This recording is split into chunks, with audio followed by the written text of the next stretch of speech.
ကော်မာလေးကိုတခြားသုံးမယ်နော်အဲ့တော့တခြားကော်မာကိုသုံးရင်သားတို့သမီးတို့ကအဲ့မှာ spit ကလေးတွေခံစရာမလိုဘူ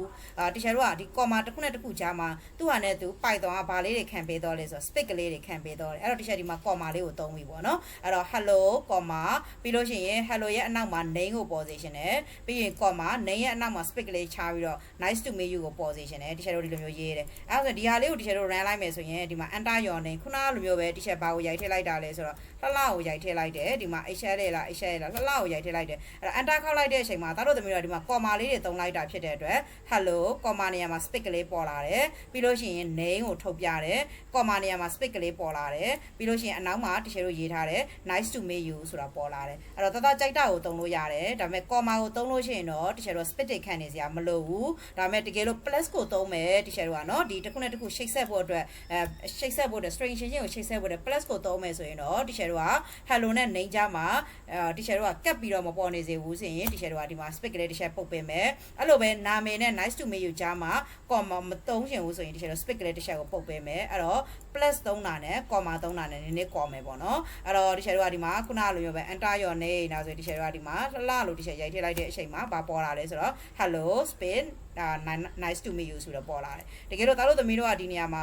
spit တွေမချားခဲ့ဘူးပေါ့နော်ဒီလိုမျိုးတခြားတို့ကပ်ပြီးတော့ရေးတယ်ဆိုပါစို့နော်comma လဲ comma လိုမျိုးပဲ plus ကိုကပ်ပြီးတော့ရေးလို့ရှိရင်ဘာဖြစ်လာမလဲဆိုတာကြည့်ရအောင်အဲ့တော့တခြားဒီမှာလှလှဆိုပြီးတော့တခြားဒီမှာရိုက်ထည့်လိုက်တယ်အဲ့တော့ဘာဖြစ်သွားရလဲဆိုရင်ဒီမှာ hello တွေနဲ့လှလှတွေနဲ့ဘာဖြစ်သွားရလဲဆိုကပ်ပြီးတော့ပေါ်သွားတယ်နော်အဲ့တော့တခြားတို့ကဒီ plus သုံးရင်တခြားတို့ကသတိထားမှာကကိုကဘာသုံးပါလဲပေါ့နော်ဒါကြောင့်တခြားတို့ကဒီ plus မသုံးမဲနဲ့တခြားတို့ကကိုကနဲ့ကို comma တစ်ခါခံတိုင်း spit ကလေးတွေပုတ်ရှင်လို့ရှိရင်တခြားတို့ကဒီ comma လေးတွေခံပြီးတော့ရေးလို့ရတယ်ဒီထိနားလဲမလားတခြားပြောတာကိုအဲ့ပါဒီချက်အဲ့ပါရှင်ဒါလည်းပါချင်းဟုတ်ပြီကဲအဲ့ဒါဆိုဒီချက်ဒီမှာလှလှလို့ရေးလိုက်လို့ရှိရင် comma နဲ့ရေးထားတာဖြစ်တဲ့အတွက် comma နေရာမှာ spit လေးပေါ်လာတယ်ပြီးလို့ရှိရင်လှလှပေါ်တယ်လှလှပြီးရင် comma နေရာမှာ spit လေးပေါ်လာတယ်ပြီးမှဒီချက်တို့က nice to meet you ဆိုပြီးတော့ပေါ်လာတယ်ဒါဆိုရင်ဒီချက်တို့က input တွေဘာကိုလက်ခံနဲ့တန်ဖို့လဲဆိုတော့ဒီချက်တို့က string value ကိုလက်ခံနဲ့တန်ဖို့ဖြစ်တယ်ကဲဒါဆိုရင်တစ်ခါတလေတဲ့ဒီချက်တို့ကဘာကိုလက်ခံရှင်တာလဲဆိုရင် integer တန်ဖို့ကိုလက်ခံရှင်တယ်ပေါ့နော်အဲ့တော့ဒီချက်တို့ကတစ်ခါတလေမှာအမြဲတမ်းခုလိုမျိုးလှလှလိုမျိုး string တွေထည့်နေမှာမဟုတ်ဘူးမင်းရဲ့အသက်ဘယ်လောက်လဲအဲ့လိုမျိုးမေးတဲ့မေးခွန်းတွေမှာဆိုရင်ဒီချက်တို့ကအသက်ဆိုတဲ့ value ကိုထည့်ရတော့မယ်နော်အဲ့ဒီအချိန်မှာတကယ်တော့အသက်ဆိုတာဒီကိန်းဂဏန်းဖြစ်တယ်အဲ့တော့ကိန်းဂဏန်း data တွေကို input ပေးတဲ့အချိန်မှာကြတော့တကယ်တော့ကိန်းဂဏန်း data တွေကို integer အနေနဲ့လက်ခံရှင်တဲ့အချိန်မှာကြတော့တကယ်တော့ဘာသုံးရတာလဲဆိုတော့ကဲဒီနေ့တကယ်တော့ရဲ့အသက်ကိုရိုက်ထည့်တဲ့ program လေးတစ်ပုဒ်ကိုရေးမယ်ဆိုပါစို့ပေါ့နော်အဲ့တော့တကယ်တော့ဒီမှာဘာရေးမှာလဲဆိုတော့ enter your age ပေါ့မင်းရဲ့အသက်ကိုရိုက်ထည့်ပါဦးဒါဆိုရင်တကယ်တော့မင်းရဲ့အသက်ကိုရိုက်ထည့်ပါအောင်ဆိုရင်လူတွေကအသက်ကိုရိုက်ထည့်မယ်ဆိုရင်အဲ့ဒီအသက်က string နေနဲ့ဝင်လာလို့မရဘူးအဲ့ဒီအသက်ဒီကိန်းဂဏန်း data တွေဖြစ်တဲ့အတွက်တကယ်တော့ဘာသုံးရတာလဲဆိုတော့ integer function လေးကိုသုံးရတယ်ဒါကြောင့် integer function လေးကိုသုံးမယ်ဆိုတော့တို့ကဒီမှာ gwin စလေးကိုရိုက်ထည့်မယ်ပြီးလို့ရှိရင် gwin page လေးကိုဒါပဲဖြတ်ထားခဲ့မယ်နော်ပြီးလို့ရှိရင်ဟိုးအနောက်ဆုံးမှာ gwin page လေးကိုတော့ထည့်မယ်အဲ့ဒါဒီဘသူရဲ့ gwin page လဲဆိုတော့ integer ရဲ့အစဒါ integer ရဲ့အဆုံး integer function ထဲမှာဘာကိုသုံးရတာလဲဆိုတော့ import ဆိုတဲ့ function လေးကိုသုံးရတယ်နော်ဘာကြောင့်လဲဆိုတော့ပုံမှန်အားဖြင့် input က string ကိုပဲလက်ခံတာဒါပေမဲ့ teacher အဲ့ဒီ string ကိုပြောင်းအောင်ပါလဲဆိုတော့ integer ပြောင်းပြီးတော့လက်ခံရမှာဖြစ်တယ်ဒါကြောင့် teacher တို့ကသူ့ကိုသုံးတဲ့အချိန်မှာတကယ်တမ်းကုတ်ကိုဒီလိုမျိုးရေးမယ်ဆို integer ပြောင်းပြီးတော့လက်ခံမယ်ဆိုရင်သားတို့သမီးတို့ကဒီမှာ integer function လေးရေးပေးမယ် integer function ထဲမှာဘာကိုထည့်ပေးမှာလဲဆိုတော့ import ဆိုတဲ့ function လေးကိုထည့်ပေးမယ်ပြီးလို့ရှိရင် double quote ထဲမှာ teacher တို့ကဒီမှာဘာရေးမှာလဲဆိုတော့ enter ပြီးလို့ရှိရင် teacher တို့ကဒီမှာ your ပြီးလို့ရှိရင် teacher တို့ဒီမှာ age ပေါ့နော်မင်းရဲ့အသက်ကိုရိုက်ထည့်ပါအောင်ဆိုတဲ့ဒါလေးကိုတောင်းပါဒါဒီ teacher တို့ integer data ကိုလက်ခံတာပေါ့နော်ကဲအဲ့ဒါဆိုရင် teacher ဒီမှာ message ကလေးပြမယ်ဟုတ်ပြီအဲ့ဒါဆိုရင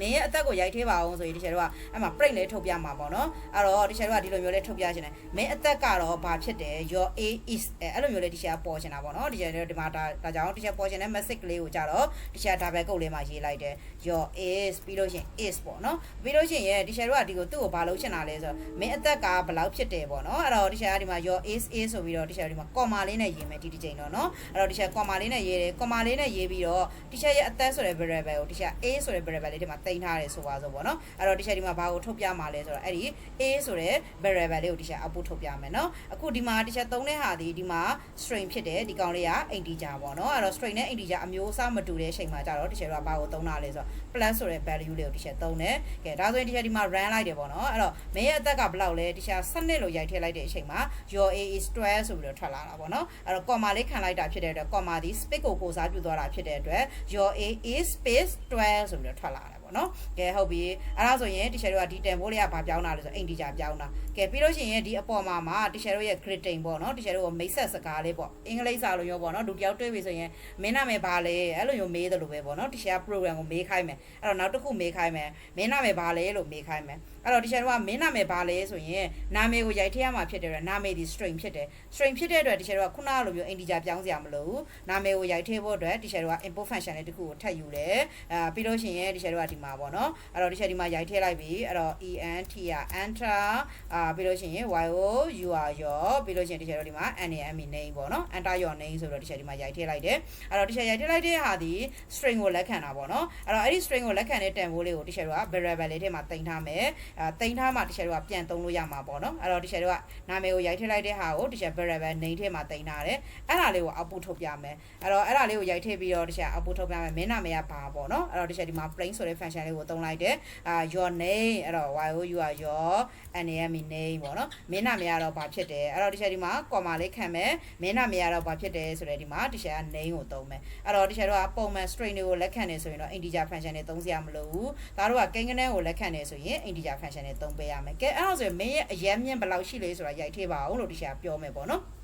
program အဲ့တော့အရန်မြင့်ပေဆိုတာဒီလူတွေမှာကွာ9ဘစ်1 9ဘစ်2အဲ့လိုမျိုးပေါ့နော်အဲ့တော့အင်္ဂလိပ်မှာဆိုရင်ဘယ်လိုရေးလဲဆို9ဘစ်1ဆိုရင်9.1 9ဘစ်2ဆိုရင်9.2အဲ့လိုမျိုးဒသမတွေနဲ့ရိုက်ထည့်စေချင်တာပေါ့နော်အဲ့တော့တခြားဒသမတွေနဲ့ရိုက်ထည့်စေချင်တယ်ဆိုရင်ကိန်းဂဏန်းတော့ကိန်းဂဏန်းပဲဒါပေမဲ့ integer ကိန်းဂဏန်းမဟုတ်ဘူးဒသမကိန်းဂဏန်းအဲ့တော့ဒသမကိန်းဂဏန်းတွေဆိုရင်တခြားတော့ဘာကိုသုံးတာလဲဆို flow ဆိုတဲ့ function လေးကိုသုံးတယ်နော်အဲ့တော့ဒသမကိန်းဂဏန်းကို input လက်ခံမယ်ဆိုရင် flow ဆိုတဲ့ function လေးကိုသုံးမယ်ရိုးရိုးကိန်းဂဏန်းဆိုရင် integer function ပေါ့ဒါဆိုရင်ဒီမှာ flow function လေးကိုသုံးတယ်အဲ့တော့ခွင်စားခွင်ပဲပေါ့နော်အဲ့ဒီ flow function ဒီမှာတခြားတော့ဘာကိုသုံးတာလဲဆို import ဆိုတဲ့ဟာလေးကိုသုံးတယ်အဲ့တော့ import function လေးပေါ့နော်အဲ့တော့ import function လေးကိုသုံးတယ်အဲ့တော့ double quote လေးကိုသုံးမယ်အဲ့တော့တခြားတော့ဒီမှာရိုက်ထည့်မယ်ပေါ့နော် enter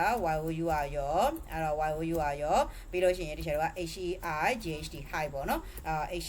ghd hi မင်းရဲ့အရက်မြင့်ပေကိုရိုက်ထည့်ပါအောင်တခြားတော့ဒီလိုမျိုးလေးတောင်းလိုက်တယ်အဲ့တော့တောင်းလို့ရလာတဲ့ဟာ variable ကိုတခြား equal ဆိုပြီးတော့သုံးတယ်တခြားပဲအရက်မြင့်ပေကိုကြတော့တခြားတော့ဒီမှာအရက်မြင့်ဖြစ်တဲ့အတွက် hei ghd hi ဆိုတဲ့ variable လေးထဲမှာတခြားတင်ထားတယ်ဆိုပါတော့เนาะမင်းရဲ့အရက်မြင့်ကိုရိုက်ထည့်ပါအောင်လို့ message တောင်းပြီးတော့အဲ့ဒီရလာတဲ့ data ကို float data ကို variable height ထဲမှာတင်လိုက်တယ်ပြီးလို့ရှိရင်တခြားအဲ့ဒါကိုတခြား print ထုတ်ပေးမယ်ပေါ့เนาะအဲ့တော့တခြားဒီမှာ print ဆိုတဲ့ function လေးကိုသုံးလိုက်တယ်အဲ့တော့ print function လေးကိုသုံးလိုက်တဲ့အခါကျတော့တခြားတို့ကဒီမှာမင်းရဲ့အရက်အမြင့်ပဲပေါ့เนาะအဲ့တော့တခြားတို့ကဒီမှာ you are your hei ghd height ပေါ့เนาะ hei ghd height your height ပြီးလို့ရှိရင် double quote လေးရဲ့အပြင်မှာကိုပေါ်ရှင်တဲ့ message ကလေးတွေကိုတော့ double quote ထဲမှာရေးတယ် double quote လေးရဲ့အပြင်မှာ comma လေးခံတယ်ပြီးလို့ရှိရင်တခြားပါရေးတာလဲဆိုတော့ hei